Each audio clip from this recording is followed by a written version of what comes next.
Quand je suis arrivée au centre d'accueil, ça faisait 17 ans que j'étais dépendante de la cigarette. Et puis j'étais au chômage, j'étais endettée parce que j'avais aidé un membre de ma famille et puis il n'a pas tenu ses promesses et moi je me suis retrouvée endettée. J'ai même été fichée à la Banque de France. En fait, là où je travaillais, ils déposaient le bilan et donc du coup moi j'ai accepté le licenciement économique et après je me suis retrouvée au chômage. Et je me suis dit, au chômage je gagne autant. Donc autant que je reste au chômage. J'empruntais pour essayer de rembourser, mais au final, après, je me suis retrouvée à rembourser à gauche, à droite des crédits. J'étais triste, j'ai même eu envie de me suicider, ça c'est vrai. On a décelé chez ma fille, à l'âge de 8 ans, une scoliose. Et le pédiatre m'a dit, on va surveiller. On lui a donné un corset, mais vous savez, à 8-10 ans, les enfants, ils n'écoutent pas. Pour elle, c'était un handicap de porter ce corset. Et du coup, ça s'est aggravé, donc elle avait le dos pratiquement voûté. Et après, on nous a dit qu'il fallait à tout prix qu'on l'opère parce qu'elle avait carrément le dos en S, en fait. On a été voir un chirurgien.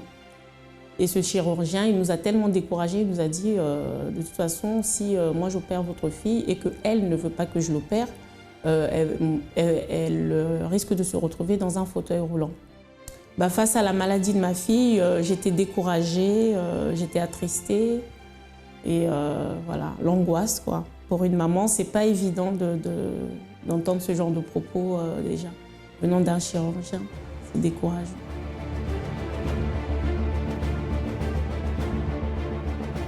Je suis arrivée au centre d'accueil par l'intermédiaire de ma maman, qui elle avait été emmenée par une de ses collègues. Et donc, voilà, parce que moi, ça faisait au moins 4 ans que j'avais décidé de ne plus fréquenter aucune église parce que j'étais désespérée, puis j'avais été déçue par certaines choses, donc je ne voulais plus aller à l'église. Donc, je suis arrivée au centre d'accueil. Au bout de 3 fois, j'ai pris la décision de rester au centre d'accueil et j'y suis jusqu'à maintenant. Ce qui m'a fait rester, c'est je voyais la sincérité des pasteurs et puis je voyais la sincérité, je voyais des témoignages. Et puis aussi, je trouve que les pasteurs parlent de tout, de tous les sujets qui touchent chaque être humain sans tabou. Et moi, ça m'a touchée parce qu'ils parlent vraiment de ce qu'on vit au quotidien. Et ça, vraiment, ça m'avait plu. Et à chaque fois qu'il y avait un propos, moi, je le faisais. Parce que quand on vient d'arriver et que, voilà, on se dit... je pense qu'on est très, très motivés pour ce genre de choses. Je participe à la campagne d'Israël parce que je sais qu'il n'y a qu'avec Dieu qu'on peut trouver des solutions de toute façon. Et comme on dit, on n'a rien sans rien. On n'a rien sans sacrifice. Même pour les gens qui ne croient pas en Dieu, on sait très bien que sans effort, on ne peut rien obtenir. Je me suis dit, voilà, moi, je n'ai pas d'autre solution que toi, Seigneur. Donc je vais participer à cette campagne d'Israël, spécialement pour la santé de ma fille. Et à l'époque, je ne connaissais pas encore, on ne m'avait pas encore montré de chirurgien. J'avais juste vu de celui-là. Et après, c'est justement après la campagne d'Israël que justement le pédiatre m'a dirigée vers un autre chirurgien qui celui-là était très, très, très différent de celui qu'on avait vu auparavant. Il lui a fait faire des mouvements que l'autre chirurgien ne lui avait même pas fait faire. Et vraiment, il nous a rassurés, mais dans tous les sens du terme. Ma vie a beaucoup changé. Parce que j'ai fumé pendant 17 ans et maintenant j'ai arrêté de fumer. Bon, moi, je tiens à dire que si j'ai arrêté de fumer après 17 ans, c'est parce que justement, un jour à l'église, il y avait des personnes qui témoignaient. Et par rapport à leur témoignage, ce qui revenait en moi, c'était le mot détermination. Parce que dans chaque témoignage, il revenait le mot détermination. Et moi, à partir de ces témoignages-là, j'ai dit, Seigneur, moi aussi, je détermine qu'à partir d'aujourd'hui, je ne fumerai plus. Et j'ai arrêté de fumer, là ça fait 3 ans. Et on peut fumer devant moi, ça me dit rien du tout, je suis même pas tentée. Alors que j'ai déjà arrêté par mes propres moyens et j'y suis jamais arrivée. Alors professionnellement, c'est un grand témoignage aussi parce que j'ai trouvé un travail, mais je travaillais un week-end sur 2. Et là encore, j'ai demandé à Dieu, je dis Seigneur, moi j'ai pas envie de venir dans ta maison un week-end sur 2, je voudrais venir tous les dimanches. Et par rapport à ça, il y a un poste qui s'est libéré où je ne travaille que 3 jours par semaine. Bien sûr, je fais des journées de 11 heures, mais j'ai tous mes vendredis, samedis, dimanches de repos. Au niveau de ma fille, Après, suite à son opération, au bout de 4 jours, elle a commencé à marcher. Et les infirmières sont venues me voir, tout le monde était étonné. Ils sont venus me voir, ils me font, mais vous savez, madame, on n'a jamais vu ça. On a déjà vu ce genre d'opération, mais les gens ne se mettent pas sur pied au bout de 4 jours. Au niveau de ma vie financière, j'ai remboursé mes dettes. Avec mon mari, on n'a plus de disputes par rapport à tout ça. Et voilà. Et moi, pour moi, je dis que si je n'avais pas connu le centre d'accueil, je ne sais pas ce que je serais devenue, parce que quand j'avais mes problèmes, ça m'est déjà arrivé de penser au suicide. Bonjour chers amis, soyez tous le bienvenue dans votre émission France en direct. Vous saviez que vous pouvez transformer cette difficulté, ce problème que vous êtes en train de traverser dans une opportunité pour faire la différence? Peut-être vous dites, Armando, mais tu ne connais pas ma vie, tu ne connais pas mon problème, tu ne connais pas la situation que je trouve, c'est-à-dire que je me trouve en train de traverser. Tu ne connais pas les difficultés, ma vie. Chers amis, une chose je connais, c'est le pouvoir de Dieu. Et vous pouvez être sûr que à travers une décision, à travers une attitude, à travers la direction que nous allons vous présenter ici dans cette émission, vous pouvez changer l'histoire de votre vie. Vous pouvez faire exactement de la situation, des problèmes que vous êtes en train de vivre, vous pouvez le transformer en des opportunités et avoir une nouvelle qualité de vie. Et nous allons vous prouver cela. À travers cette émission, vous allez savoir quoi faire pour que votre vie, elle, vienne à être transformée. Nous allons maintenant connaître comment vivait Raissa. Elle va nous raconter un peu de ce qu'elle a vécu dans son passé. Accompagnez et nous allons revenir tout de suite après. Alors moi, je suis arrivée en France à l'âge de 8 ans. Je suis venue habiter avec mon père. Donc j'étais une personne, en fait, je vivais d'apparence. Donc à la maison, j'étais une personne et dehors, j'étais une autre personne, en fait. J'avais une vie, j'étais dépressive, j'avais la haine à l'intérieur de moi parce qu'en fait, étant petite, j'ai subi des attouchements par une personne de ma famille. Donc ça a généré une haine à l'intérieur de moi. Donc en fait, j'avais la haine contre cette personne, en fait. Donc du coup, j'ai voulu arrêter. J'en avais marre de vivre. Tous les soirs, je pleurais. Et même cette personne, en fait, j'avais envie même de la tuer tellement j'avais la haine contre lui. Et donc dehors, j'étais une autre personne. À la maison, j'étais une personne timide, réservée. Mais dehors, j'étais waouh. Par rapport à mon style vestimentaire, j'étais provocant, je m'habillais court. Pour moi, c'était normal, en fait. Je m'avais bien attiré l'attention, j'étais dans le monde de la photo.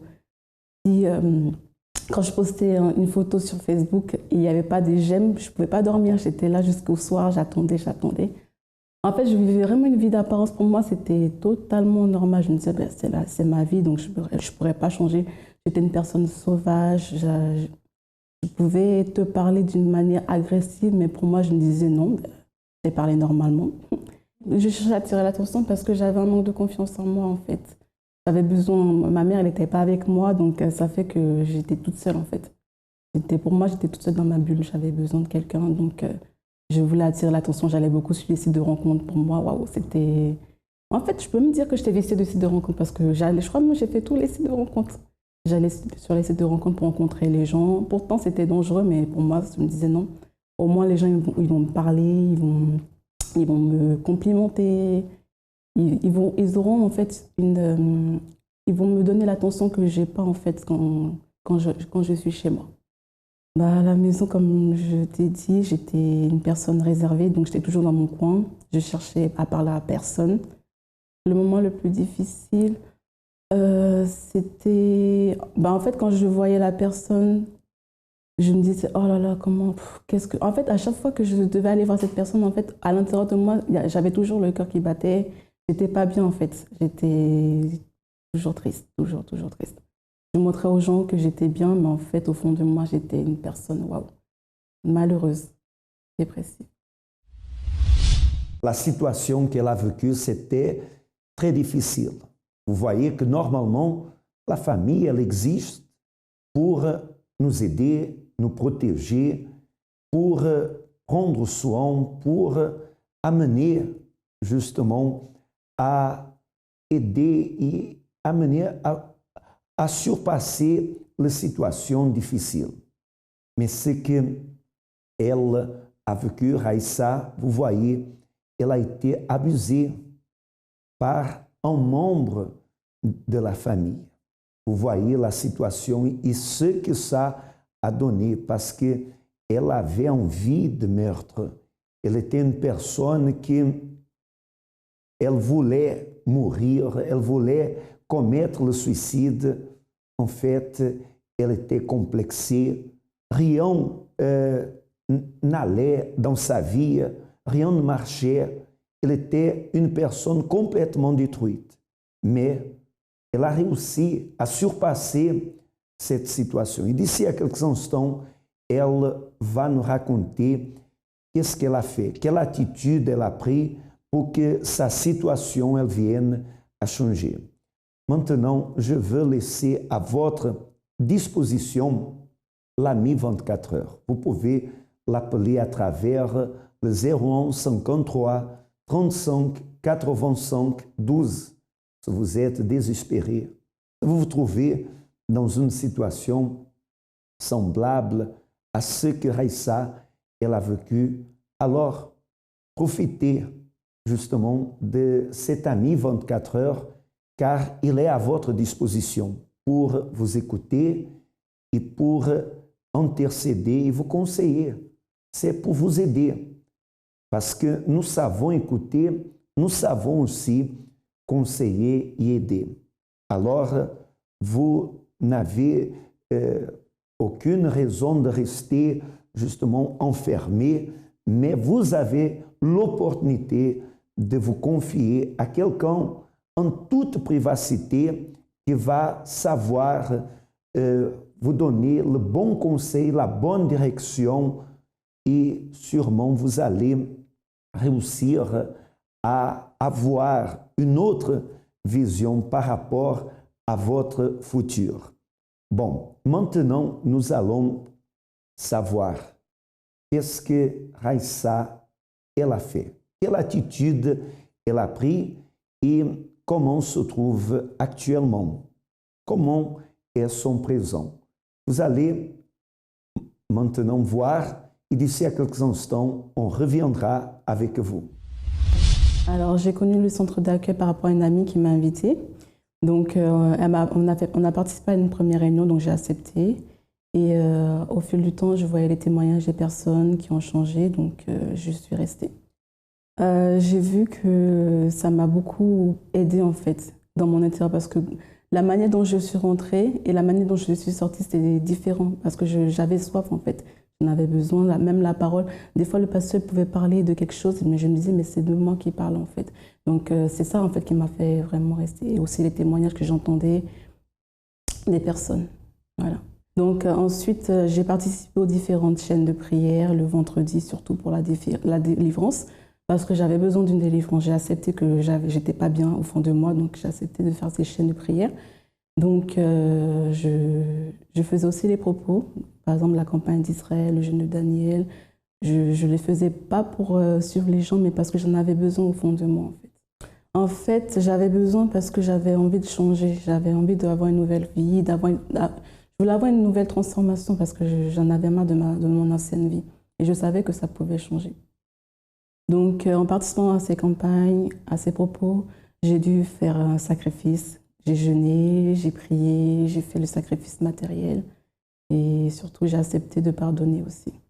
C'était difficile de pardonner. Oui, pour moi, c'était très difficile parce que je me disais non, c'est à la personne qui fait du mal qui doit pardonner. Moi, je n'ai rien fait, donc je n'ai pas à pardonner.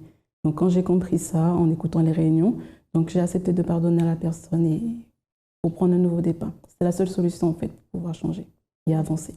La campagne d'Israël représente pour moi une opportunité d'avoir une nouvelle vie, une transformation totale, que ça soit dans ma vie financière, professionnelle, même à l'intérieur de moi, le baptême du Saint-Esprit. J'ai dû faire beaucoup d'efforts. En fait, il faut sacrifier pour pouvoir changer. Vous n'avez pas réfléchi aux conséquences. Pour cette raison, vous êtes ici, emprisonné à cause des choses dont vous pensiez qu'elles vous rendraient heureux, à cause d'addictions nocives, des relations perdues et des finances détruites. Votre pensée se retrouve prisonnière de vos échecs et de vos frustrations. Sachez que si vous désirez changer votre situation, le centre d'accueil a ses portes ouvertes tous les jours pour vous.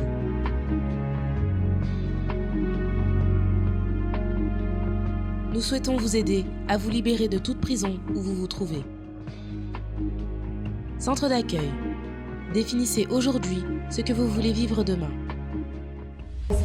Alors Aïssa de maintenant, c'est une fille transformée. C'est plus la même d'avant. Je suis plus nerveuse, je suis plus sauvage comme avant. Même ma façon de m'habiller, ça a changé parce que j'ai compris que j'ai pas besoin de m'habiller comme ça pour attirer l'attention des gens. Je suis plus sauvage. J'ai lutté aussi pour avoir mon baptême du Saint-Esprit. Ça n'a pas été facile. Et quand j'ai compris, non, en fait, c'était une formation que je devais avoir à l'intérieur de moi, j'ai compris que c'était ça. Donc, j'ai lutté pour avoir le baptême. Et j'ai la paix à l'intérieur de moi. Je souris. Enfin, je vis plus d'apparence comme avant. Je suis la même personne à la maison et la même personne dehors. Alors, par rapport à la haine que j'avais, j'ai pardonné à la personne qui m'a fait ce mal. J'ai accepté de la revoir. Et maintenant, je lutte pour que cette personne soit ici avec moi au centre d'accueil universel. Ça a changé parce qu'avant, j'avais du mal à aller voir cette personne, même parler ou même appeler la personne, j'avais du mal. Mais maintenant, je me dis... En fait, ça... C'est pas j'ai oublié, mais pour moi, j'y pense plus. J'y pense plus, je vais vraiment pardonner. Ah oui, maintenant, même pour les photos, avant, j'étais viciée. Enfin, pas viciée, mais j'aimais beaucoup les photos, mais maintenant... C'est limite une journée si je pense à faire des photos. Et j'ai plus besoin d'attention des gens parce que je me dis, moi, si je m'aime tel que je suis, tant mieux. Même avant, j'avais du mal à laisser mes cheveux naturels. J'aimais beaucoup avoir des trucs, des tissages, tout ça.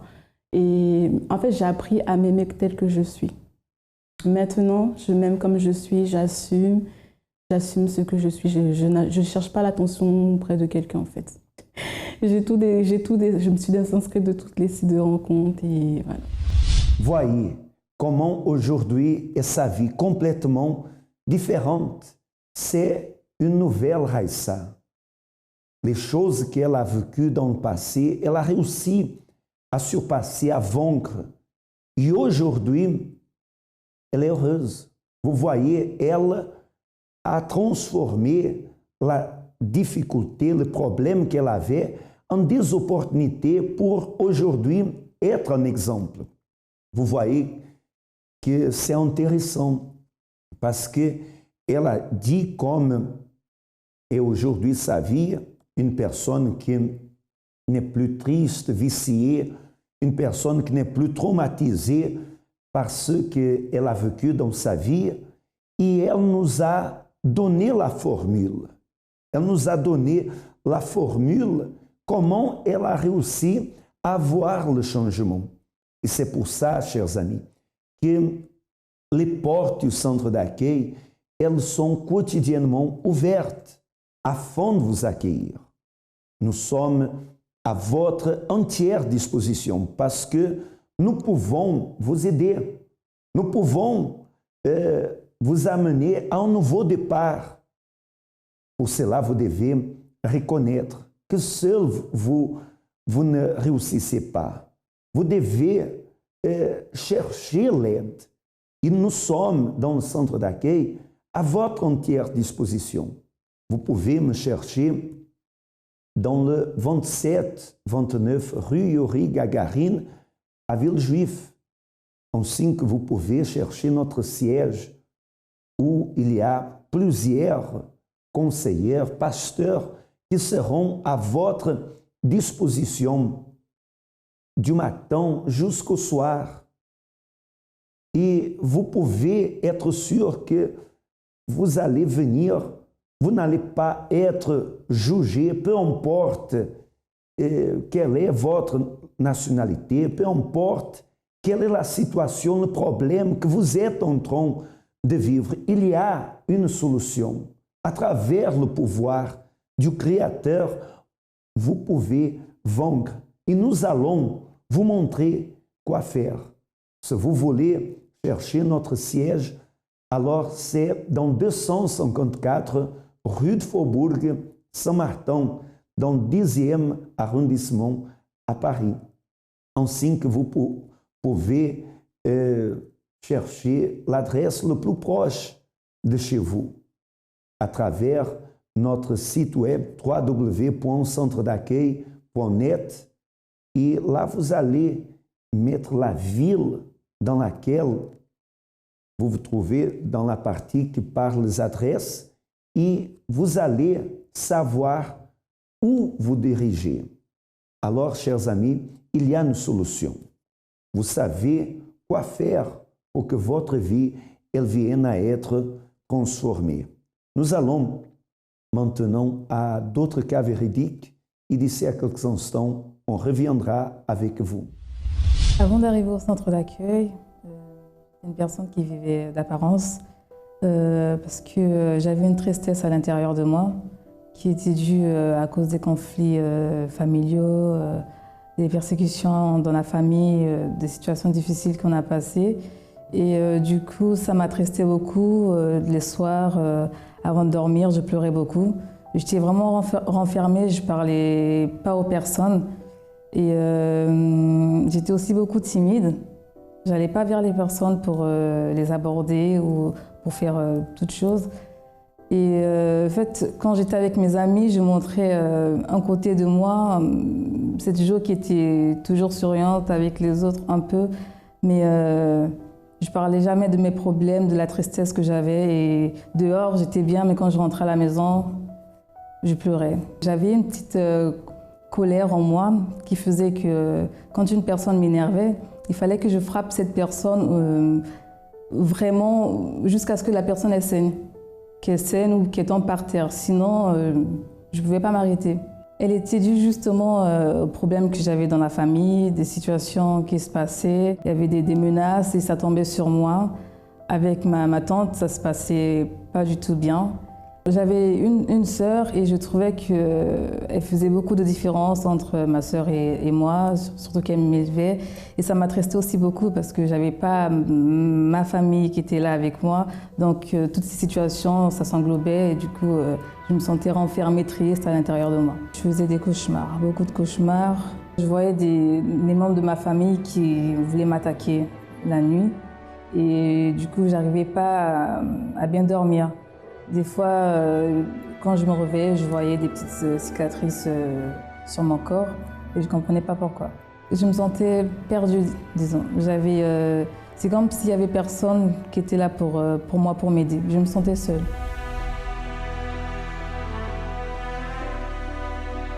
J'ai connu le centre d'accueil par une autre de mes tantes qui a invité toute la famille, qui commençait à aller, mais moi, je ne voulais pas y aller. Parce que je me disais que je n'étais pas prête pour y aller et elle a vraiment insisté. Et le jour de mon anniversaire, je voulais connaître Dieu. C'est comme ça que je suis arrivée au centre d'accueil. J'ai commencé à suivre des chaînes de prière, les conseils qu'on donnait, je commençais à mettre en pratique. Et il y a eu des propos de Daniel que je me suis aussi donné, des campagnes d'Israël, que là vraiment, je me suis dit, mon Dieu, soit tu me changes, soit je continue comme ça.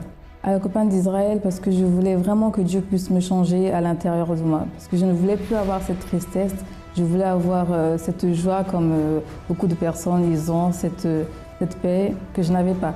Et aujourd'hui, je suis une personne épanouie, j'ai la joie, j'ai la paix, j'arrive à aller vers les gens, parler, discuter, je m'ouvre aussi devant tout le monde, j'aime ma famille et j'ai plus du mal à aller vers eux pour parler, pour aider et aussi Je n'ai plus cette colère avant que j'avais pour frapper les personnes. Non, j'ai maintenant la maîtrise de moi et je ne pleure plus la nuit.